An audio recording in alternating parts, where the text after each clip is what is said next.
नमस्कार। जय शारदे माँ। प्यारे बच्चों, मैं आपकी हिंदी शिक्षिका बल्किश आज आपके लिए आपकी हिंदी पाठ्य पुस्तक का दूसरा पाठ बचपन लेके आई हूँ। बचपन पाठ की लेखिका श्रीमती कृष्णा सोबती जी हैं। कृष्णा सोबती जी का जन्म गुजरात में 18 फरवरी 1925 को हुआ था।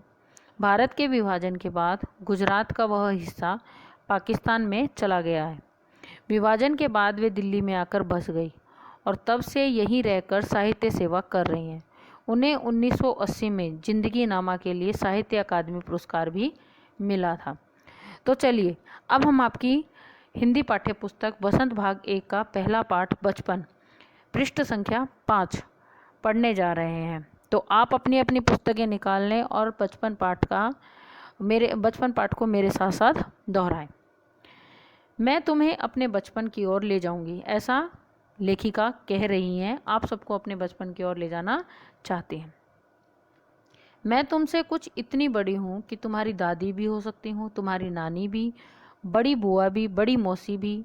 परिवार में मुझे सभी लोग जीजी कहकर ही पुकारते थे।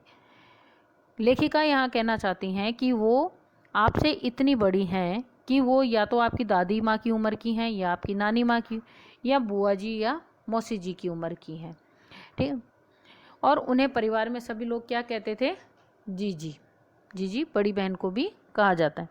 हाँ, मैं इन दिनों कुछ बड़ा बड़ा यानी उम्र में सयाना महसूस कर रही हूँ। सयाना मतलब समझदार। अपने आप को अब इस उम्र में जब मैं आ गई हूँ तब मैं अपने आप को कुछ ज़्यादा ही समझदार महसूस करने लगी। ज़्यादा ही मतलब बड़ी उम्र होने पर हमें बहुत सारी चीज़ों की समझ आने लगती है। जैसे जैसे आप बड़े हो रहे हैं आप में भी समझ आ रही है ना। ऐसे जब हमारी दादी नानी हैं वो बहुत समझदार है ना। शायद इसलिए कि पिछली शताब्दी में पैदा हुई थी। शायद मैं बहुत पहले पैदा हुई थी, पिछली शताब्दी में पैदा हुई थी, आपसे बहुत बड़ी हूँ। मेरे पहनने ओढ़ने में काफ़ी बदलाव आए हैं। पहले मैं रंग बिरंगे कपड़े पहनती रही हूँ, नीला, जामुनी, ग्रे, काला, चॉकलेटी। अब मन कुछ ऐसा करता है कि सफ़ेद पहनो। क्या होता है, जब हम छोटे रहते हैं तो हमारे कपड़े पहनने जो रंग होता है, हम जो चूज़ करते हैं कलर, वो कैसे कलर होते हैं? बहुत चटक पटक कलर, है ना, एकदम तड़कीले भड़कीले कलर। पर जैसे जैसे हम बड़े होते जाते हैं हम में समझदारी आती रहती है, हम स्कूल कॉलेज जाने लगते हैं तो हमारे क्या होता है, हम थोड़े क्लासिकल कलर पसंद करते हैं। और फिर बाद में क्या होता है, जैसे और बड़ी उम्र होती है, आप घर में देखते हैं आपके बड़े हैं, दादी हैं, नानी हैं, बड़ी बुआ जी हैं, वो सब कैसे कलर पहनते हैं, थोड़े हल्के रंगों को ज़्यादा पसंद करते हैं। ऐसा ही लेखिका अपने विषय में बता रही है। गहरे नहीं, हल्के रंग यानी डार्क कलर नहीं, लाइट कलर वो पसंद करते। मैंने पिछले दशकों में तरह तरह की पोशाकें पहनी है। पोशाकें मतलब पहनावा, कपड़े, अलग अलग तरह की ड्रेसेस मैंने पहनी है। पहले फ्रॉक, फिर निकर वॉकर, स्कर्ट, लहंगे, गरारे, अब चूड़ीदार और घेरदार कुर्ते। ये सब कपड़ों की अलग अलग वैरायटीज़ हैं। अलग अलग तरह के कपड़ों के बारे में लेखिका जी हमें बता रहे हैं। बचपन के कुछ फ्रॉक तो मुझे अब तक याद है। ऐसा तो सभी के साथ होता है कि बचपन के कुछ हमारे इतने मनपसंद कपड़े हैं जो कि हमें आज भी वैसे ही याद हैं। हल्की नीली और पीली धारी वाला फ्रॉक। अपनी फ्रॉक के विषय में वो बता रही हैं, उनकी फ्रॉक कैसी थी, हल्की नीली और पीली धारी वाली थी, है ना, लाइन लाइन वाली। गोल कॉलर और बाजू पर भी गोल कफ। गोल कॉलर मतलब नेक उसका राउंड शेप में था, और जो बाजुएं हैं वो भी राउंड शेप में, है ना, कफ जैसा बना हुआ। कफ मतलब क्या होता है, ऐसे बाजू पे से थोड़ा फूला फूला रखते हैं ना, फ्लफी, उसको कहते हैं कफ। एक हल्के गुलाबी रंग का बारीक चुन्नटों वाला घेरदार फ्रॉक, और एक फ्रॉक कैसा था, गुलाबी रंग का फ्रॉक था, चुन्नट वाला, जिसमें क्रीज डाली होती है, ऐसा एक फ्रॉक था। नीचे गुलाबी रंग की फ्रील थी, है ना। उन दिनों फ्रॉक के ऊपर की जेब में रुमाल और बालों में इतराते रंग बिरंगे रिबन का चलन था। कैसे कपड़े थे, फ्रॉक पहनते थे, फ्रॉक में एक जेब होता था, जेब में एक रुमाल रखा जाता था और बालों में रिबन लगाए जाते थे। आजकल तो लड़कियां बालों में क्लचर लगाती हैं, रबड़ बैंड लगाते हैं, है ना, बटरफ्लाई लगाते हैं। तब ऐसा नहीं था। तब सिंपल कपड़े से एक बना हुआ रिबन आता था जो बालों में लगाया जाता था, है ना। लेमन कलर का बड़े प्लेटों वाला गरम फ्रॉक जिसके नीचे फर टंगी रहती थी। दो टायूनिक भी याद है, एक चॉकलेट रंग का, अंदर की कोटी प्याजी, दूसरा ग्रे और उसके साथ सफ़ेद कोटी। यहाँ पर लेखिका अपने कपड़ों के विषय में हमसे बता रही है। मुझे अपने मोजे और स्कर्टिंग भी याद है। बचपन में हमें अपने मोजे खुद धोने पड़ते थे, वह नौकर या नौकरानी को नहीं दिए जा सकते थे। इसकी सख्त मनाही थी, मतलब हमें हमारे जो पर्सनल कपड़े होते हैं वो हमें खुद ही धोने पड़ते थे। अपना रुमाल, अपने मोजे, अपने शूज़ हमें खुद साफ़ करने होते थे। हम नौकरानी को नहीं दे सकते थे और घर में मम्मी भी उनको साफ़ नहीं करती थी। आजकल तो आप सभी अपने मम्मी पापा पर ही डिपेंड करते हो, मम्मी सारे काम करती है, पर हम लोगों के साथ ऐसा नहीं हुआ करता था। आप अपनी मम्मी से भी इस विषय में पूछ सकते हैं, दादी से भी बात कर सकते हैं, तो वो भी आपको कुछ ऐसी ही बातें बताएंगी। ठीक है, चलो। हम बच्चे इतवार की सुबह इसी में लगाते। किस में लगाते थे? अपने मोजे धोने में, है ना। धो लेने के बाद अपने अपने जूते पॉलिश करके चमकाते। जब जूते कपड़े या ब्रश से रगड़ते तो पॉलिश की चमक उभरने लगती थी। पहले उनको पॉलिश करते थे, फिर उनको कपड़े से अच्छे से रगड़ते थे, जिससे क्या था, जूते एकदम चमक जाते थे। क्योंकि उस समय हमारे स्कूल में क्या सा होता था, चमड़े के जूते चलते थे, जिनको पॉलिश करना रोज़ पड़ता था। पर आजकल तो आप लोगों के चमड़े के जूते नहीं होते हैं, है ना, स्कूल में तो नहीं चलते हैं, कपड़े के चलते हैं, जो कि मम्मी धो देती है आपके। सर्वर, मुझे आज भी बूट पॉलिश करना अच्छा लगता है। हालांकि अब नई नई किस्म के शू आ चुके हैं, कहना होगा कि ये पहले से कहीं ज़्यादा आरामदेह है। हमें जब नए जूते मिलते उनके साथ ही छालों का इलाज शुरू हो जाता था। कहने का तात्पर्य कि आजकल जो आपके जूते हैं वो हमारे जूतों से ज़्यादा अच्छे हैं, क्योंकि हमें चमड़े के जूते मिलते थे पहनने के लिए, जिन्हें पहनने पर पैर में वो चोट देते थे। उन्हें पहनते थे तो पैर में छाले हो जाते थे, क्योंकि चमड़ा पैरों में सख्त रहता है स्टार्टिंग में, उसके बाद वो धीरे धीरे नरम होता है, तो उसके कारण पैरों में छाले पड़ जाते थे। आप लोगों के साथ तो ऐसा होता नहीं, क्योंकि आज तो क्या है, अलग अलग जूते आ रहे हैं, आप लोग पहनते हैं और उससे पैरों में कोई प्रॉब्लम भी नहीं होती। जब कभी लंबी सैर पर निकलते अपने पास रुई जरूर रखते थे। जूता लगा तो रुई मोजे के अंदर। हाँ, हमारे तुम्हारे बचपन में तो बहुत फ़र्क हो चुका है। हर शनिचर यानी शनिवार को हमें ऑलिव ऑयल या कैस्टर्ड ऑयल पीना पड़ता था। जैसे ही सैटरडे आता तो क्या पीना पड़ता था? कैस्टर्ड ऑयल या ऑलिव ऑयल। यह एक मुश्किल काम था। शनिचर को सुबह से ही नाक में इसकी गंध आने लगती थी। छोटे शीशे के गिलास, जिन पर ठीक खुराक के लिए निशान पड़े रहते थे, छोटे छोटे शीशे के गिलास होते थे और उन पर एक लाइन मार देते, एक लाइन कर देते थे, जिससे पता था कि इस लाइन तक ही आज इतना 5 ml नहीं लिखा होता था, वह 5 ml की जगह एक लाइन होती थी, यहाँ तक हमें वो कैस्टर्ड ऑयल पीना पड़ता था। उन्हें देखते ही मितली आने लगती थी, मितली यानी उल्टी आने लगती थी, जी मचलाता था। मुझे आज भी लगता है कि अगर हम न भी पीते वह शनिवारी दवा, तो कुछ ज़्यादा बिगड़ने वाला नहीं था, सेहत ठीक ही रहती थी। तुम्हें बताऊंगी कि हमारे समय और तुम्हारे समय में कितनी दूरी हो चुकी है, यहाँ तक कि बचपन की दिलचस्पियाँ भी बदल गई हैं। मतलब आज तुम्हारा टाइम जो है और हमारा जो टाइम था, उन दोनों में कितना डिफरेंस है, कितनी दूरी है, वो मैं आज आप लोगों से बताना चाहूँगी। याद रहे उन दिनों कुछ घरों में ग्रामोफोन थे, रेडियो और टेलीविज़न नहीं थे। उन दिनों क्या था, घरों में रेडियो और टेलीविज़न नहीं थे, सिर्फ ग्रामोफोन ही थे।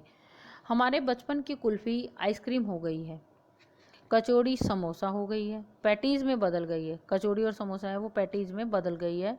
शहतूत और फालसे और खसखस के शरबत कोक पेप्सी में बदल गए हैं। मतलब हम लोग तो कचौड़ी खाते थे, समोसा खाते थे, शहतूत खाते थे, फालसे खाते थे और खसखस के शरबत पिया करते थे। पर आज वो सब क्या हो गया, कोक पेप्सी पीने लगे हैं। उन दिनों कोक नहीं होता था, लेमनेड, बिमटो मिलती थी। ये एक पेय पदार्थ की वैरायटी है। शिमला और नई दिल्ली में बड़े हुए बच्चों को बेंगर्स और डेविको रेस्तरां की चॉकलेट और पेस्ट्री मज़ा देने वाली होती थी। ये वहाँ के रेस्टोरेंट के नाम हैं। हम भाई बहनों की ड्यूटी लगती शिमला मॉल से ब्राउन ब्रेड लाने की। हमारा घर मॉल से ज़्यादा दूर नहीं था, एक छोटी सी चढ़ाई और गिरजा मैदान पहुँच जाते। ये शिमला की बात है। वहाँ से एक उतराई उतरते और मॉल पर, उतराई मतलब नीचे ढलान में उतरते और मॉल आ जाता था। कन्फेक्शनरी काउंटर में तरह तरह की पेस्ट्री और चॉकलेट की खुशबू मन भावनी होती थी। हमें हफ्ते में एक बार चॉकलेट खरीदने की छूट थी। सबसे ज़्यादा मेरे पास ही चॉकलेट टॉफ़ी का स्टॉक रहता था। मैं चॉकलेट लेकर खड़े खड़े कभी ना खाती, घर लौटकर साइन बोर्ड पर रख देती थी और रात के खाने के बाद बिस्तर में लेटकर मज़ा ले लेके खाती। शिमला के काफल भी बहुत याद आते हैं, खट्टे मीठे, कुछ एकदम लाल, कुछ गुलाबी, रस भरी कसमल सोचकर ही मुंह में पानी भर आए। चेस्टनट एक और गजब की चीज़, आग पर भुने जाते फिर छिलके उतारकर मुंह में। ये सब वैरायटीज़ हैं खाने की। चने और गरम और अनारदाने का चूर्ण। हाँ, चने जोर गरम की पुड़ियाँ जो तब थी वह अब भी नज़र आती है। पुराने कागज़ों से बनाई हुई इस पुड़िया में नीरा हाथ का कमाल है। नीचे से तिरछी लपेटते हुए ऊपर से इतनी चौड़ी कि चने आसानी से हथेली पर पहुंच जाए। एक वक्त था जब फिल्म का गाना चना जोर गरम बाबू में लाई मज़ेदार चना जोर गरम उन दिनों स्कूल के हर बच्चे को आता था। कुछ बच्चे पुड़िया पर तेज मसाला बुरकाते यानी छिड़काना। पूरा गिरजा मैदान घूमने तक यह पुड़िया चलती थी। एक एक चना पापड़ी मुंह में डालने और कदम उठाने में एक खास ही लय रफ्तार थी। छुटपन में हमने शिमला रिज पर बहुत मज़े किए हैं। घोड़ों की सवारी की है। शिमला के हर बच्चे को कभी ना कभी यह मौका मिल ही जाता है। आप भी कभी शिमला गए होंगे, आपने भी वहाँ पर देखा होगा। हम जाने क्यों घोड़ों को कुछ कमतर करके समझते हैं, उन पर हंसते हैं। ननिहाल के घोड़े खूब हष्ट-पुष्ट और खूबसूरत, उनकी बात फिर कभी। शाम को रंग बिरंगे गुब्बारे, सामने जाखू का पहाड़, ऊंचा चर्च की घंटियां बजाते दूर दूर तक उनकी गूंज फैल जाती। लगता इसके संगीत से प्रभु यीशु स्वयं कुछ कह रहे हैं। ये सब शिमला का वर्णन हो रहा है। सामने आकाश पर सूर्यास्त हो रहा है। गुलाबी सुनहरी धारियां नीले आसमान पर फैल रही हैं। दूर दूर फैले पहाड़ों के मुखड़े चेहरे गहराने लगे हैं और देखते देखते बत्तियां टिमटिमाने लगी हैं। ये संध्या समय का वर्णन हो रहा है, जब सूर्यास्त हो रहा है। गुलाबी सुनहरी धारियां सारे आकाश में है और जो पहाड़ हैं वो अब थोड़े धुंधले हो रहे हैं और उनकी जगह लोगों के घरों में बिजलियां चलने लग रही हैं। रिज पर की रौनक और माल की दुकान, माल रोड है, माल की दुकानों की चमक के भी क्या कहने। स्कैडल पॉइंट की भीड़ से उभरता कोलाहल मतलब शोर। सर्वर स्कैडल पॉइंट के ठीक सामने उन दिनों एक दुकान हुआ करती थी जिसके शोरूम में शिमला कालका ट्रेन का मॉडल बना हुआ था। आज भी है वो दुकान जहाँ पर ये शिमला कालका ट्रेन का मॉडल आज भी दिखाया जाता है। इसकी पटरियाँ, उस पर खड़ी छोटे छोटे डिब्बों वाली ट्रेन, एक और लाल टीन की छत वाला स्टेशन और सामने सिग्नल देता खंबा, थोड़ी थोड़ी दूर पर बनी सुरंगें। पिछली सदी में तेज़ रफ्तार गाड़ी वही थी। कौन सी थी तेज़ रफ्तार गाड़ी? ट्रेन। कभी कभी हवाई जहाज भी देखने को मिलते थे। दिल्ली में जब भी उनकी आवाज़ आती, बच्चे उन्हें देखने बाहर दौड़ा करते। एक भारी भरकम पक्षी उड़ा जा रहा है और जैसे लगता था जैसे एक बहुत बड़ा पक्षी आकाश में उड़ रहा है पंख फैलाकर। यह देखो, और वह गया। उसकी स्पीड ही इतनी तेज़ होती थी, इतनी तेज़ लगती थी। हाँ, गाड़ी के मॉडल वाली दुकान के साथ एक और ऐसी दुकान थी जो मुझे कभी नहीं भूलती है, जो मैं कभी भूल ही नहीं पाती। यह वह दुकान थी जहाँ मेरा पहला चश्मा बना था। वहाँ आँखों के डॉक्टर अंग्रेज थे। जहाँ से मेरा चश्मा बना था उस दुकान में जो डॉक्टर थे वो कौन थे? अंग्रेज थे। शुरू में चश्मा लगाना बड़ा अटपटा लगा। छोटे, वो तो सभी को स्टार्टिंग में जब किसी को भी चश्मा लगता है तो अच्छा नहीं लगता ना, थोड़ा अलग सा लगता है।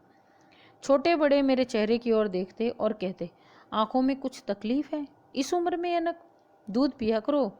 मैंने डॉक्टर साहब को कहा, दोहरा देती, कुछ देर पहनोगे तो ऐनक उतर जाएगी। जब मैं डॉक्टर साहब को ये बात कहती थी कि मुझे लोग ऐसा कहते हैं, तो वो कहते थे कोई बात नहीं बेटा, थोड़े दिन पहनोगे तो चश्मा उतर जाएगा। क्योंकि उस समय लोग इतना टीवी मोबाइल नहीं देखते थे और इतनी आंखें किसी की ख़राब नहीं हुआ करती थी, तो किसी को चश्मा नहीं होता था। बहुत कम लोग थे जिनको चश्मा हुआ करता था या बड़ी उम्र में हुआ करता था। वैसे डॉक्टर साहब ने पूरा आश्वासन दिया था, पूरी उम्मीद दी थी, ऐसा कहा था, लेकिन चश्मा तो अब तक नहीं उतरा था। नंबर बस कम ही होता रहा। मैं अपने आप इसकी जिम्मेवार हूँ।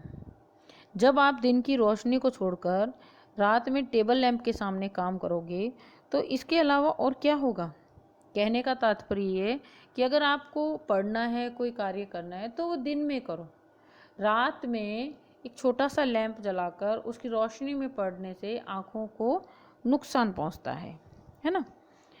जब पहली बार मैंने चश्मा लगाया तो मेरे एक चचेरे भाई यानी चाचा का बेटा मुझे चिढ़ा करते थे, मुझे बहुत चिढ़ाया करते थे। सभी भाई बहनों की आदत होती है, देखो देखो कैसी लग रही है, आँख पर चश्मा लगाया ताकि सूझे दूर की, यह नहीं लड़की को मालूम सूरत बनी लंगूर की। मुझे कैसे चिढ़ाया करते थे वो चाचा के बेटे कि देखो देखो इसकी आँख पर चश्मा लगाया है ताकि ये दूर का देख सके। पर अब इसको, लड़की को इतना भी नहीं पता है कि इसकी जो सूरत है यानी इसकी जो शक्ल है वो बंदर की जैसी हो गई है। मैं खिजी मतलब गुस्सा आता था मुझे कि मुझ पर यह क्यों दोहराया जा रहा है। दोहराया मतलब वो बार बार यही बात कहते थे, आँख पर चश्मा लगाया ताकि सूझे दूर की, यह नहीं लड़की को मालूम सूरत बनी लंगूर की, है ना। इस तरह से वो मुझे चिढ़ाया करते थे और मुझे बहुत बुरा लगता था। पर मैं खिजी यानी मैं गुस्सा होती थी, मुझ पर यह क्यों दोहराया जा रहा है, पर शेर बुरा न लगा। पर ये जो वो शेर कहा करते थे वो मुझे इतना बुरा भी नहीं लगा।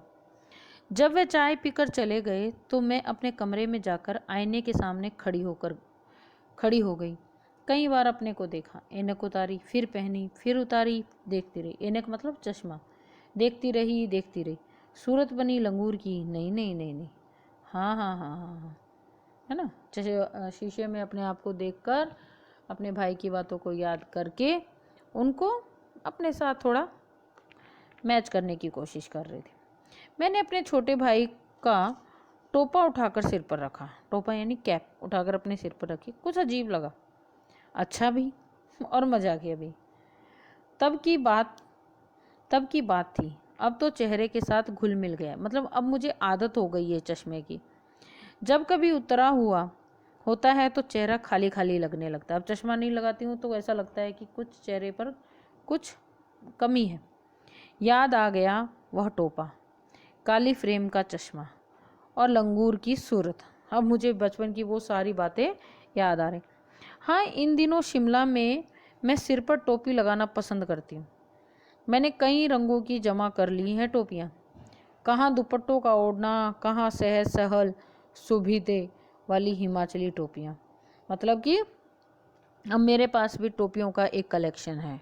मैंने बहुत सारे रंगों की टोपियाँ अपने पास जमा कर ली है।